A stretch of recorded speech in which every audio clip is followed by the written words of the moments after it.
Hey guys, Brent Hull, happy Wednesday, doing some design videos. This one really is going to maybe touch a nerve, maybe challenge us as a society, as a culture about what we build, because I'm grabbing a, D.R. Horton, entry-level special and trying to figure out how to fix it. One, where do you start? Because cost is such an important piece of this thing. Probably I rant too much about what the house should be, or almost philosophically what it should be, as opposed to fixing it. But bringing the entry out, trying to de-emphasize the garage doors, which are such a problem on these houses. And so today we're going to look at a production house, talk about how to fix it, talk about how to lessen some of those curb appeal details that the production builders seem to think is so important. Really, if we could spend a little bit more money designing, we would have more beautiful communities, we'd have more beautiful houses, and I think it would elevate everything. So come check it out, D.R. Horton Special.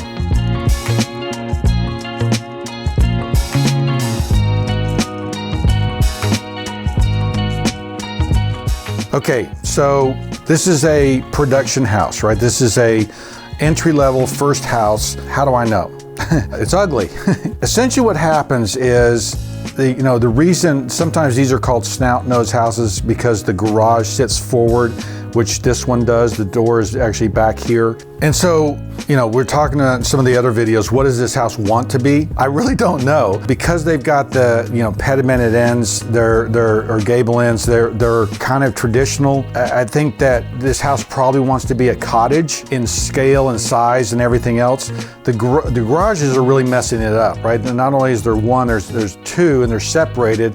And because they've included brick in all this area here, where there really shouldn't be brick, it ends up being a very powerful, draw, and then look how wide your driveway is, right? I mean, where's your eye drawn, to these doors, and your front door is back here. If my front door in a 6'8" door is like right here, okay, these things are now almost 8 feet tall, and so I think what I'm doing is I'm decreasing the size of these things. They're too big right now. And I would also change materials here. In fact, I might, if I'm thinking that this is a cottage, I might pull this door out to here and kind of give it a little English flair, right? By pulling this out and by, maybe doing a little thing where you can walk around to this front door, but there's an opening here, and letting this opening be much more proud and prominent than it is. That means that this roof either shrinks or it sheds, right? Where it could come down from the other, and shed, it actually would come down a lot farther if this got pulled across, and this could shed across here. Now, this extra piece here, maybe it comes down like this, okay, over top. Maybe there's a little classical detail in here, just with a better roof line. I need to emphasize this and de-emphasize this. And the reason why they put these big driveways and things like that is because it saves them money, right? The best place for these garage doors would be on the side, right? Wouldn't it be great if, this was out here and you came in to the garage doors that way? That would be better, but it costs them more money in concrete, so they don't really want to spend all that. So that's why you have this, they're going to pour as little concrete as they need to in order to get you in. That's how they get their costs down. The problem, the challenge of this, guys, is that this as an entry-level piece, this as a diet that we're starting to live on, trains us and teaches us to kind of accept ugly houses. And what happens is this builder or these builders learn that the homeowner really doesn't care about design. All they care about is function, which I don't think is true. I think people do care about design and love things that are good looking. Good design costs money, okay? There's no doubt. But bad design, ruins our neighborhoods, right? And I know tons of people have this house. The sales girl works me, says, yeah, I grew up in that house, right? And so I'm not sitting here trying to be ugly, like, I can't believe you live in that house. I'm saying it as culturally, when we accept this, right, it ends up having trouble later because we buy that McMansion, second, third, fourth house, or we buy our forever house, and we don't understand what good design is.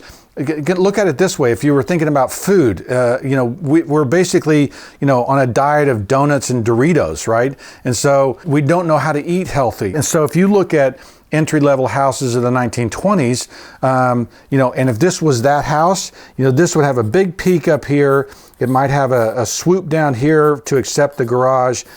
This would come across this way before it went up. And so this would be a little charming little English Tudor house. The problem is here is there is no style. Okay, this is pure function. There's no design in this thing. And so you end up with all these parts and pieces where you needed a garage, so we added a garage. That means your driveway gets bigger. That means you basically don't have as much grass. That means, and all of a sudden there's these consequences to having function, right? Having all the features that we want, but we end up with ugly houses. There's got to be a balance. There's got to be a way that we can, learn to have things that are better designed, learn to have things that are beautiful, or maybe understand the costs and consequences of what we're getting. Like those architects used to say in the past, if you want, honest community, build honest houses. If you want, integrity, you build those into your architecture.